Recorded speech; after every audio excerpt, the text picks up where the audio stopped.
Bueno,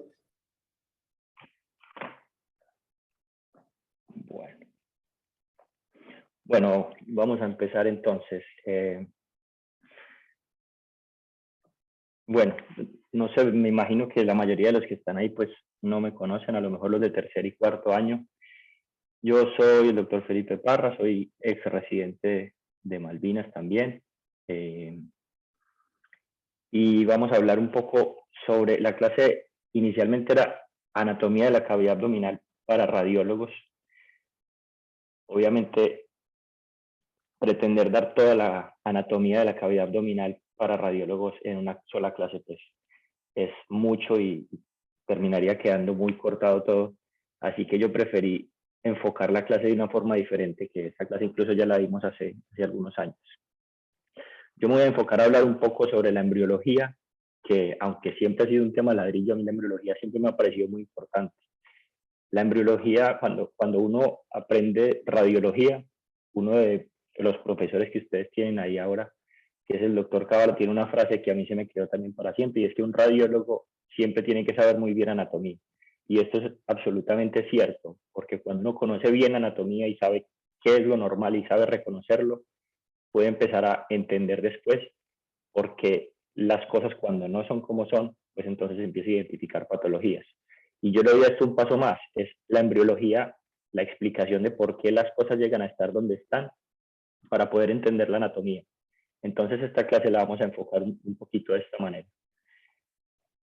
No vamos a hablar obviamente de toda la embriología porque también sería un tema demasiado largo. Esta parte inicial de la formación del embrioblasto la vamos a pasar un poco rápido, pero nos vamos a detener en la formación del tracto digestivo para entender por qué cuando se forman los órganos abdominales, por qué terminan donde terminan.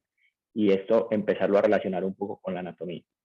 Entonces, lo inicial es desde el producto de la fecundación, que sea desde el día 1, aquí en la ampolla de la trompa uterina, empieza a haber un desarrollo progresivo de división de células desde el día 1 hasta el día 7, cuando llega dentro de la cavidad endometrial y se implanta dentro del endometrio para empezar el desarrollo. Aquí en este recuadro que tienen debajo, vemos dos cosas que son fundamentales. Uno es el trofoblasto, que se va a dividir en citotrofoblasto y sin citotrofoblasto, que eso va a terminar formando las partes que son la placenta y todo lo que tiene que ver con el embarazo. Pero nosotros nos vamos a enfocar en este pequeñito que está aquí, que es el embrioblasto, que es lo que va a dar el desarrollo del embrión. ¿Okay? Entonces, después de la primera semana, cuando ya se alcanza la mórula, tiene una división suficiente de cantidad de células, entonces va a tomar esta morfología. Aquí más o menos está explicado cómo esa invasión de esa decidua empieza a invadir las arterias uterinas y se van formando todo lo que va a ser en un futuro la placenta. Pero yo quiero que nos enfoquemos en lo que está aquí en el centro. Lo que está aquí en el centro, que es la división del embrioblasto, es inicialmente una capa de dos células, pero es una capa laminar que tiene básicamente el epiblasto, como lo tienen aquí, que es esta línea morada, y el hipoblasto. Ambas están, ustedes supongan como si escogieran dos hojas de papel y las unieran solamente por un punto. Ese punto es lo que vamos a llamar la placa precordal, que en un futuro es lo que va a ser parte, lo que va a formar la boca del embrión en un futuro. Pero por lo demás son solo dos capas de células, que es el epiblasto y el hipoblasto. Así que en la próxima imagen, entonces vamos a darle vuelta a esa imagen y volvemos a tener lo mismo. El epiblasto y el hipoblasto, y vamos a pasar en un futuro entonces de tener un embrión con dos capas de células a querer formarlo en tres capas, que es lo que sí reconocemos. Alrededor de la semana 3, entonces, cuando ese epiblasto ya empieza a crecer lo suficiente, esto es como si lo estuvieran viendo desde la parte superior, es decir, esto que ven aquí es el epiblasto, y detrás de la pantalla van a tener el hipoblasto, que es lo que tienen aquí en la parte de abajo. Hay una cosa importante y es esto, la placa precordal, que es lo único que une esas dos capas de láminas, y en el centro hay algo que se llama el surco primitivo. Eso es importante, vamos a hacerle un corte transversal a este embrión de dos capas y vamos a empezar a formarlo en tres. Entonces, esto que tienen aquí es el epiblasto, que es todo lo que va a dar origen a las tres capas del embrión, y por ese surco primitivo se van a empezar a meter las células del epiblasto. Esas células del epiblasto están coordinadas por un grupo de células desarrolladas que están aquí en el centro, que es lo que llamamos la notocorda. La notocorda tiene básicamente dos funciones. Uno es ser el director de orquesta de toda esta migración celular, y finalmente en el adulto solamente da origen a lo que va a ser el núcleo pulposo del disco intervertebral. La notocorda no hace absolutamente nada más. Entonces, cuando esas células del epiblasto dirigidas por la notocorda empiezan a migrar hacia dentro del surco primitivo, se van metiendo por dentro de ese surco, e inicialmente las del epiblasto van a ir a parar al hipoblasto y empiezan a desplazar esas células del hipoblasto, le inducen apoptosis y empiezan a ocupar ese lugar. Entonces esta línea rosa que tienen aquí debajo ya no se llama más hipoblasto, sino que va a ser lo que llamamos el endodermo.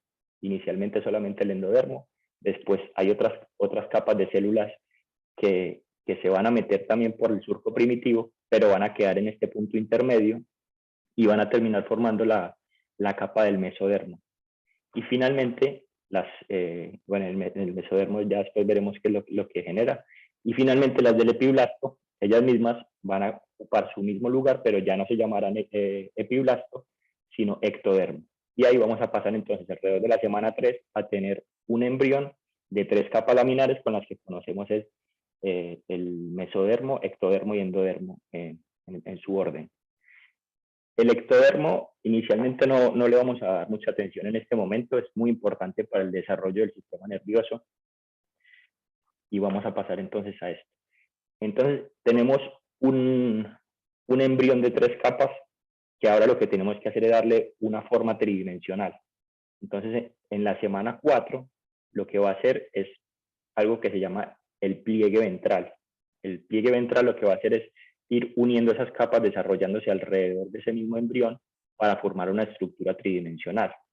Si ustedes se imaginan un tubo, un cilindro, formado por 3 capas, pues va a haber un tubo dentro de un tubo dentro de otro tubo.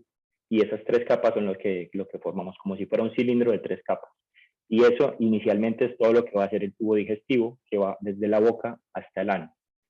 Y ahí es donde se va a desarrollar todo lo que nos importa en este momento, que es el tracto digestivo.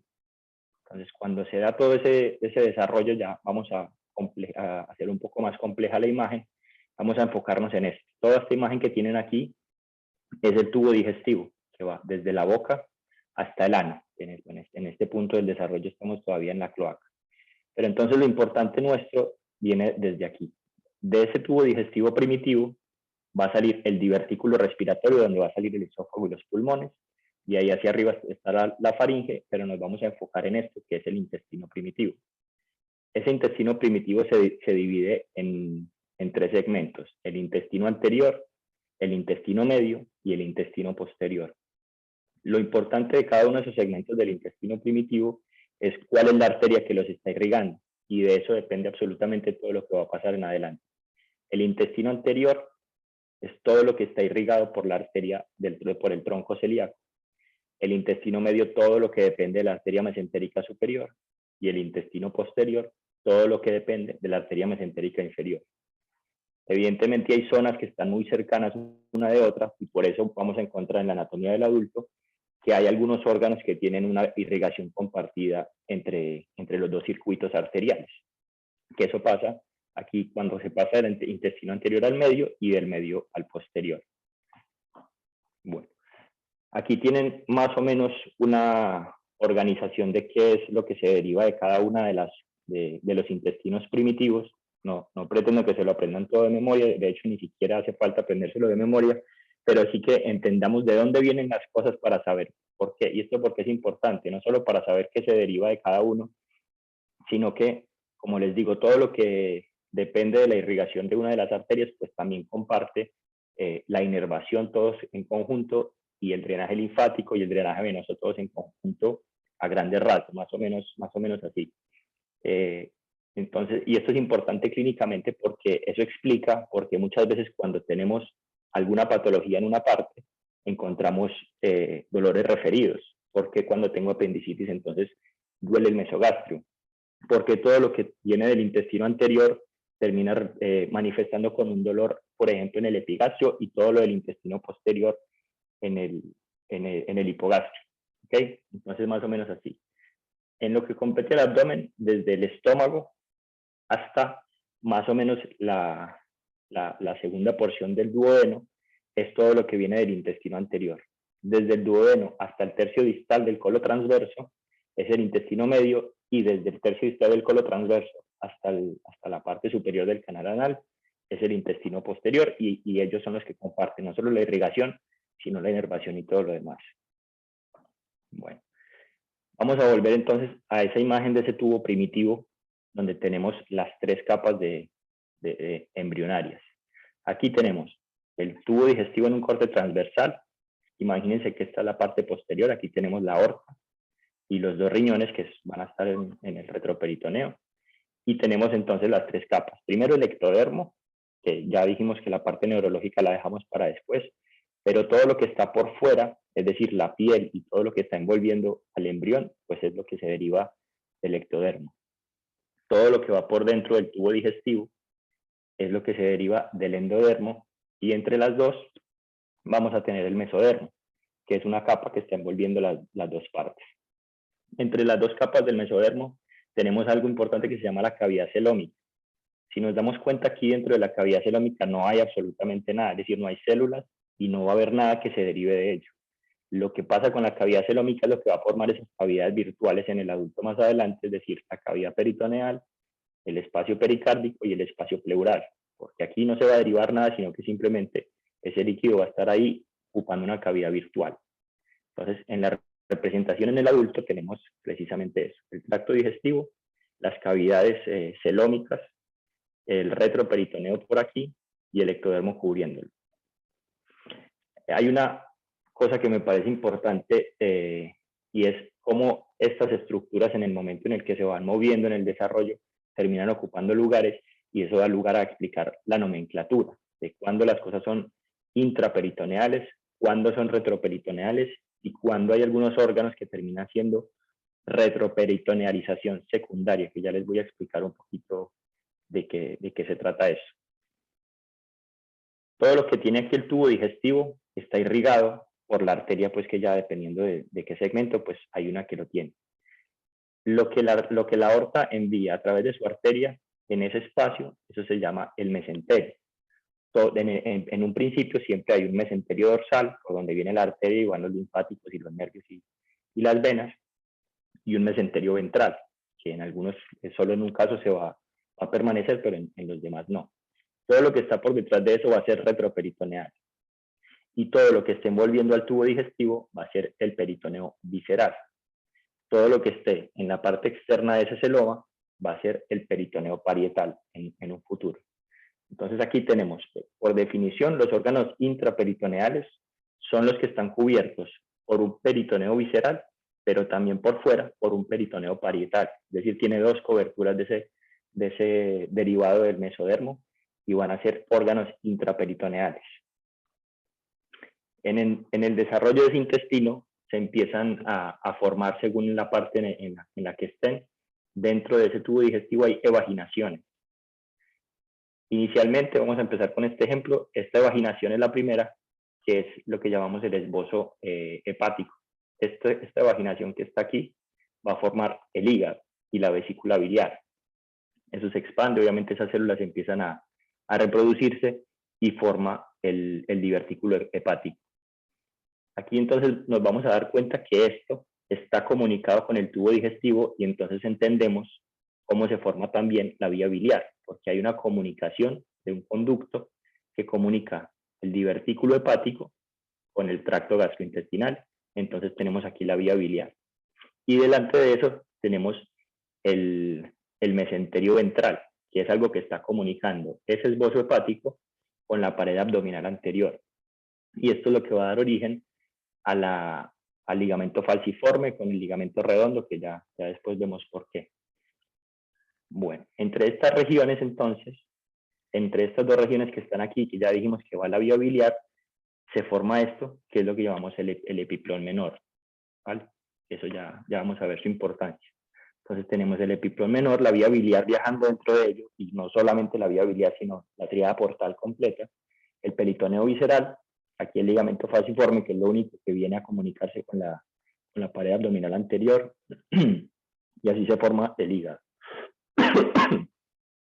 En la segunda porción del duodeno tenemos otro fenómeno de vaginación y esto es lo que llamamos los esbozos pancreáticos. A diferencia del hígado, el páncreas se termina formando por 12 vaginaciones, una que va hacia el mesenterio dorsal y otra que va hacia el mesenterio ventral. Pero sabemos obviamente que no tenemos dos páncreas. Entonces, el páncreas en su momento después hace una migración de ese esbozo ventral, gira por el lado derecho del duodeno y se fusiona con el esbozo dorsal. Así tenemos solamente un páncreas, pero entendemos por qué terminamos teniendo dos conductos pancreáticos, que en el adulto obviamente el conducto de Wirsum y el de Santorini. Esto está con una línea punteada acá porque este mesenterio ventral va a desaparecer. Sabemos que entre el páncreas y la pared abdominal anterior no hay ninguna estructura, así que ese mesenterio termina desapareciendo.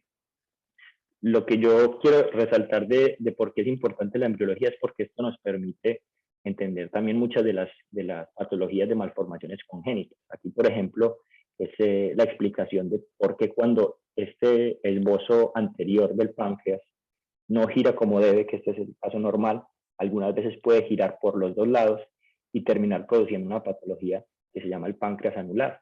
Produce una compresión extrínseca, generando incluso una atresia duodenal que explica muchas de las patologías también.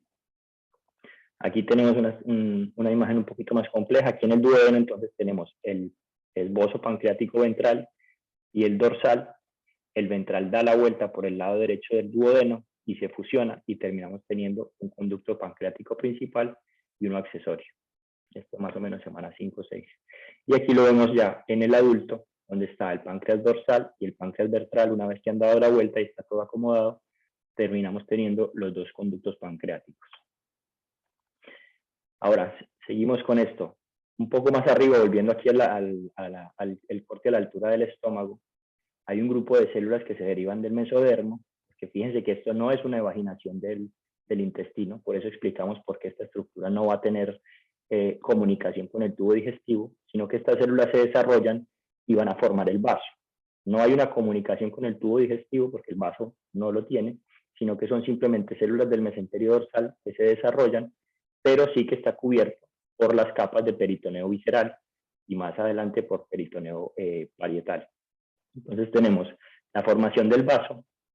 Entre el vaso y el retroperitoneo está el ligamento esplenorrenal, que en este momento no tiene mucho sentido porque no pareciera estar yendo al riñón, sino a la línea media, y el ligamento gastroesplénico. Perdón. Bueno, en este nivel desaparecen también el mesenterio ventral, quedamos solamente con la irrigación desde el mesenterio posterior.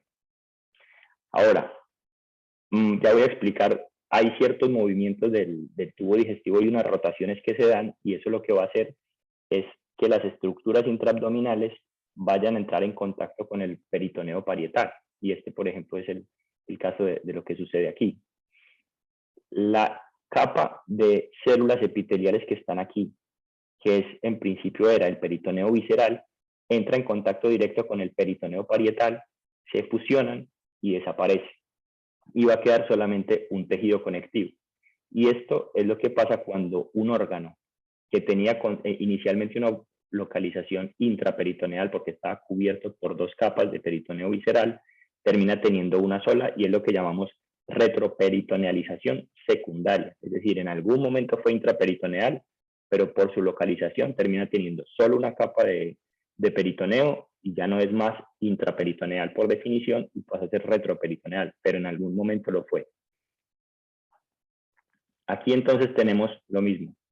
Los órganos que son intraperitoneales, los que son retroperitoneales secundarios, es decir, que fueron intraperitoneales en algún momento pero perdieron esa cobertura, y los que fueron siempre retroperitoneales o retroperitoneales primarios, es decir, nunca tuvieron un mesenterio. Pues tenemos los riñones, los suprarrenales, los uréteres, la cava, la aorta, bueno, todo esto. El recto y el canal anal, porque esos están, digamos, ya en la parte pélvica por fuera y no forman parte de este desarrollo del tubo digestivo. Todo lo que está aquí tiene y mantiene su cobertura con el peritoneo visceral y parietal, y por eso siempre serán intraperitoneales, y lo que está aquí fue intraperitoneal en algún momento, pero por su desplazamiento ya no lo es. Entonces, esta parte es importante también. Bueno, ahora vamos a pasar a explicar un poco las rotaciones, que son básicamente dos. Una que tiene el intestino anterior y otra que tiene el intestino medio. Esas son las más importantes. Se dan en momentos, en momentos diferentes del desarrollo. El primero le pasa al intestino anterior y está, si estamos viendo al embrión desde la parte cefálica, como si esto fuera un corte visto desde arriba, en un corte transversal, gira 90 grados en el eje longitudinal de ese tubo digestivo con las manecillas del reloj. Entonces, así entendemos que esto, que es el vaso, que está por detrás del tubo digestivo, o lo que vendría aquí delante, que es el hígado, por delante del tubo digestivo, cuando se da la rotación con las manecillas del reloj, así como estamos viendo, entendemos por qué el hígado va a estar a la derecha y el vaso va a estar a la izquierda. Están derivándose del tubo digestivo ambos, pero el hígado queda a la derecha por la rotación y el vaso queda a la izquierda también por la rotación. Aquí, haciendo un poco más compleja la imagen que vimos antes, entonces volvemos a ver. El tubo digestivo, sea según el corte que escojamos, o el estómago o el duodeno, va a estar en el centro de la estructura, va a tener el epiplón menor, que es lo que está comunicando aquí con, bueno, lo que estará con el esbozo del divertículo hepático, la tríada portal, o bueno, la vía biliar, lo que va a comunicar con el tubo digestivo, y entre ellos el epiplón menor. Del otro lado, con el vaso, tenemos el ligamento gastroesplénico y el ligamento esplenorrenal, que les decía en un principio que no tenía mucho sentido que se comunicara aquí, pues ahora sí, porque como esta parte ya no es intraperitoneal porque perdió su cobertura de peritoneo, entonces es el ligamento esplenorrenal. Y esto da origen a dos cavidades peritoneales importantes, que es primero la cavidad peritoneal propiamente dicha, que es la grande que tenemos aquí, y un espacio que tal vez para nosotros mucho no la vemos en los estudios de imágenes, pero para los cirujanos sí es muy importante, que es la transcavidad de los epiplones, o la bursa menor o la bursa mentalis, comunicadas por esto que se llama el hiato de Winslow. Esto los cirujanos cuando meten la mano por aquí, pues ellos pueden sentir todo eso, y es importante para nosotros dependiendo de dónde se presente la patología. Si por ejemplo hay una úlcera gástrica o un sangrado por la pared posterior del estómago, va a ir a parar la transcavidad de los epiplones y se puede contener allí. Mientras que un sangrado o una fuga por la pared anterior va a ir a la cavidad peritoneal y por declive va a ir a parar a los fondos de saco rectovesicales. Bueno. Aquí tenemos un corte ya más similar a nuestros estudios de imágenes, pero la estructura es la misma. El hígado, la transcavidad de los epiplones aquí por detrás del estómago. El final de esa transcavidad de los epiplones es el vaso, y aquí ya esto no está comunicado más. Y todo lo que está aquí en un gris más claro es la cavidad peritoneal propiamente dicha. Entonces aquí vemos el epiplón menor, en su borde la tríada portal, los ligamentos esplenorrenal y el gastroesplénico, y estos son los límites de la transcavidad de los epiplones. Volvemos ahora a esta imagen, porque quiero explicar un poquito la segunda rotación. La segunda rotación es la que tiene el intestino medio. Esa rotación se da más o menos en la semana sexta, dependiente de la arteria mesentérica superior, que ya dijimos que es la que alimenta todas las estructuras que se derivan del intestino medio. La rotación de eso, a ver si podemos cambiar la cámara, es un poquito más compleja. La rotación de eso está dada por, esta estructura sale por este espacio que va a ser el cordón umbilical, y ahí es cuando explicamos por qué existe la hernia fisiológica, que no debe estar sino hasta antes de la semana 12. Ese intestino sale, hace su giro y luego vuelve a entrar en su posición dentro de la cavidad abdominal. Si miramos al embrión de frente, da una vuelta de 270 grados en contra de las manecillas del reloj. Entonces, ¿cómo cambiamos la cámara aquí un segundo? Perdón. No sé si me están viendo ahí. Sí. Sí, bueno. A ver, espera un segundo.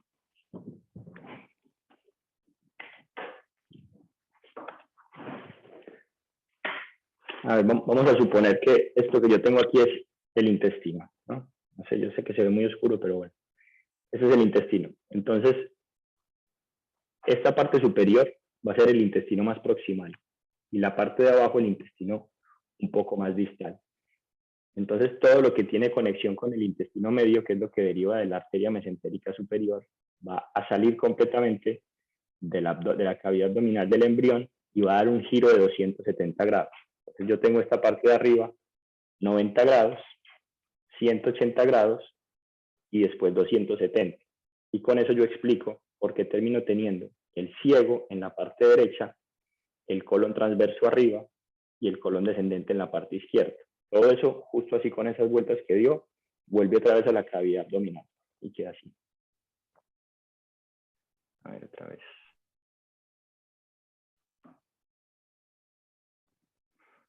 Bueno, yo sé que esto es un poquito enredado, pero si lo llegan a entender, eso ya queda aclarado. Bueno, ahora vamos al desarrollo del sistema urinario. El desarrollo del sistema urinario siempre está muy ligado con el desarrollo de los órganos genitales, porque obviamente tienen un origen común. Esto está ubicado en el retroperitoneo. Por eso todos los órganos que dependen del sistema urinario y del sistema reproductor son de localización retroperitoneal.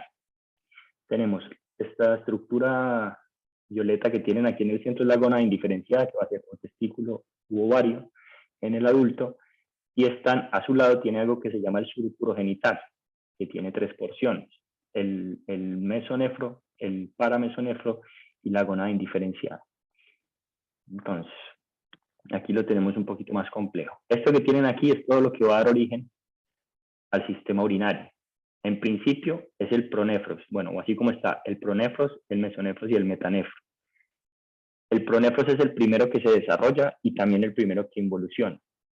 Después pasa a tener el control, digamos, del mesonefros, y este es el primero que empieza a producir orina.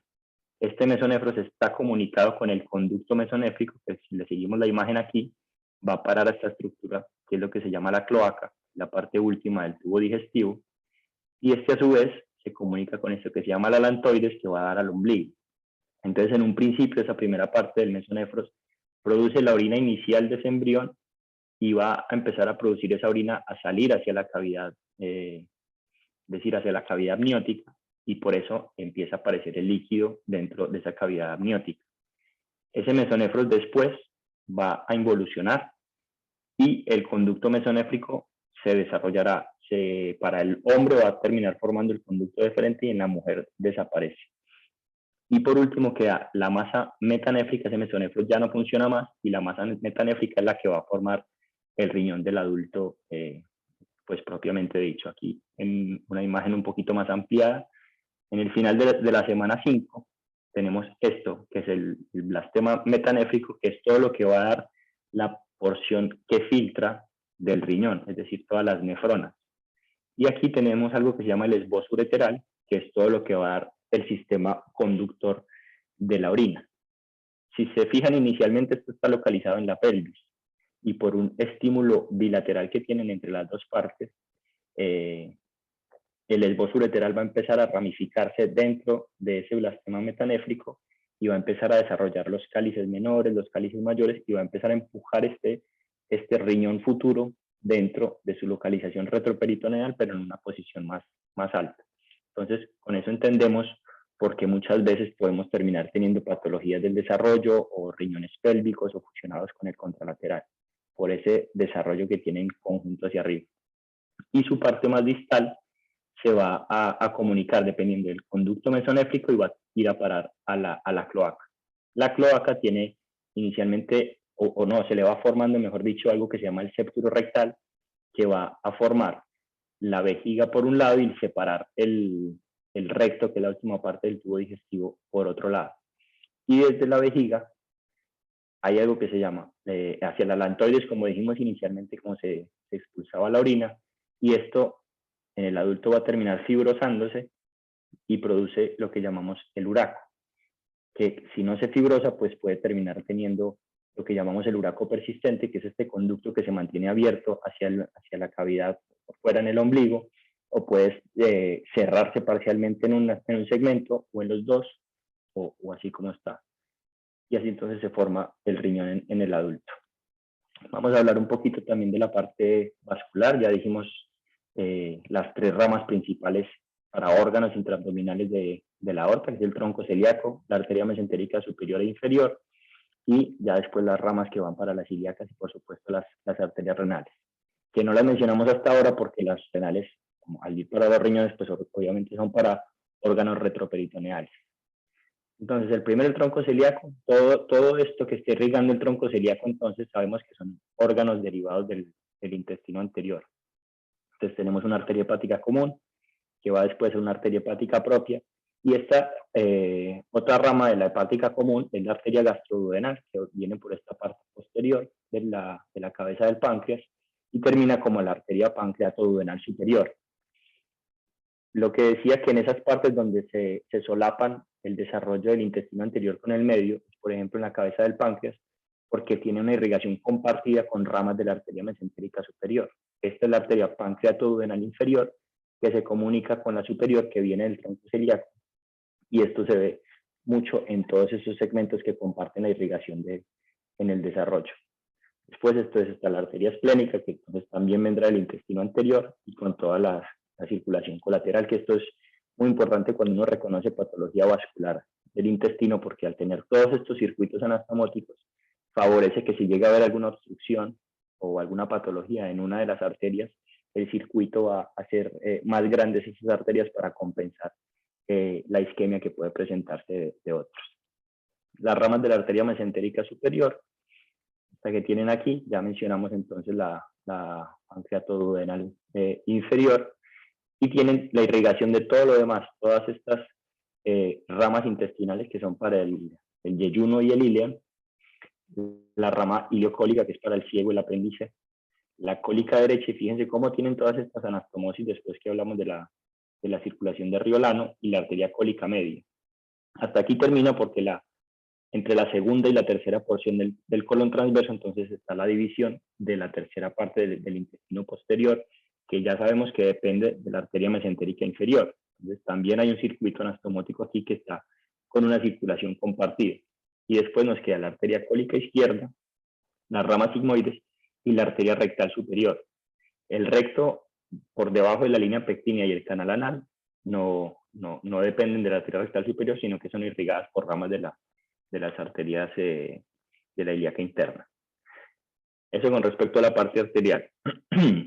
La parte venosa tiene mucha semejanza con la parte arterial, pero recordemos que hay dos circuitos venosos importantes. Uno son el drenaje venoso que va a la vena cava, y todo lo demás que va a la vena porta, que siempre nos han dicho que todo lo gastrointestinal va a la porta y todo lo no gastrointestinal va a la cava, pero eso no es del todo cierto. En realidad lo que define si es a un sistema u a otro es los órganos cuando son intraperitoneales o retroperitoneales.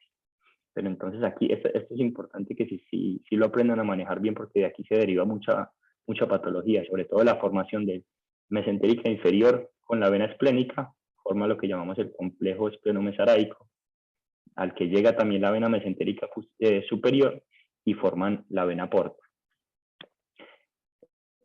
Esa vena porta obviamente va a llegar al hígado, y el hígado a través de las venas suprahepáticas va a llegar a la aurícula derecha.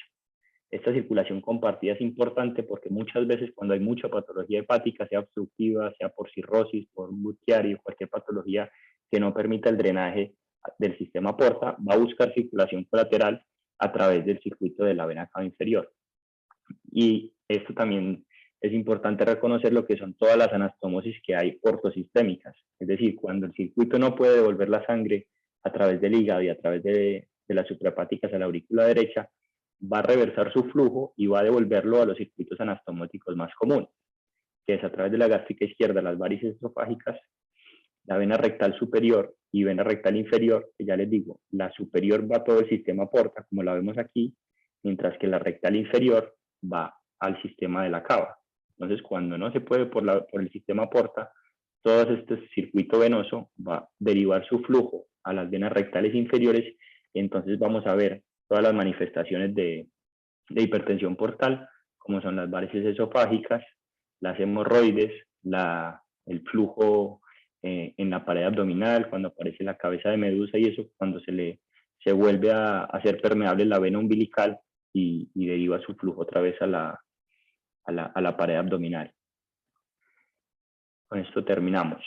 Yo creo que eso es importante. Obviamente no dar toda la anatomía detalle por detalle, todo lo que uno se tiene que aprender, porque en una clase pues eso es imposible, pero sí me parece que tener una visión así del desarrollo de los órganos nos va a ayudar un poco a entender cómo se forman y por qué las cosas están en su lugar y más ir conectando esas informaciones antes de aprendérselo todo de memoria, que yo siempre he pensado que es la manera correcta de aprender.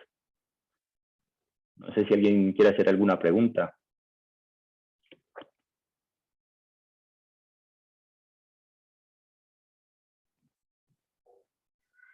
Por acá en el aula, no, doctor.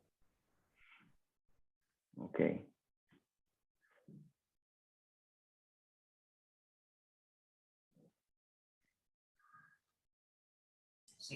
Los dejo a todos callados. Sí, muy enredado esto, ¿no? No. Pero no se aprende nada de eso de memoria. Yo creo que si entienden un poquito cómo funcionan y por qué pasan las cosas, eso va a hacer que no haga falta aprender de memoria. Pero bueno. Preguntas, dudas, comentarios. No, como digo, por acá nada de preguntas. Igual muchas gracias, Doc, por dedicarnos un poco de su tiempo. Con mucho gusto. A ver si en alguna de esas también hablamos, puede ser que preparemos alguna charla sobre procedimientos intervencionistas, que eso es a lo que yo me dedico ahora. Yo me dedico ahora a la parte vascular, pero también hacemos percután y procedimientos de intervencionismo, así que si quieren Sí. podemos preparar también una charla de eso, que estaría muy bueno, por lo menos de punciones básicas o de drenaje de colecciones, de paracentesis, ahora que están en abdomen y eso. O si quieren hablamos de vascular, de cómo se maneja la hipertensión portal o de isquemia mesentérica. Eso también sería muy interesante. De hecho, Doc, en el cronograma que se hizo de este año, se agregó una charla de, digamos, como bases, intervencionismo abdominal, y ahí está anotado usted. ¿Ah, sí? Pues no sabía, pero bueno, sí, bienvenido, no importa. Claro. Bueno, no, perfecto. La preparamos también. No tengo que fijarme en la fecha porque no sabía, pero de una, sí, claro que sí. Igual es más adelante, Doc. Se había acomodado y esto, inclusive cuando yo pasé el cronograma, ahí el doctor Salvo dijo que ese era el indicado para esta charla. Vale, listo, no hay problema, Este, lo preparamos. igual está para casi que el final de todo el módulo de lo que sería abdomen, sería para mayo, o sea, falta tiempo. Para mayo, perfecto. No importa, la preparamos mejor. Así que bueno, Expedito, muchas gracias pues por la organización y todo. Cualquier pregunta, pues ya saben que estoy siempre disponible. Yo estaré por ahí en Buenos Aires más o menos a final de marzo, así que por ahí paso y nos veremos entonces, ¿ok? Perfecto, doctor, muchísimas gracias. Bueno, un saludo a todos, muchas gracias. Saludos, Doc. Gracias de parte de Merlo. Chao, gracias.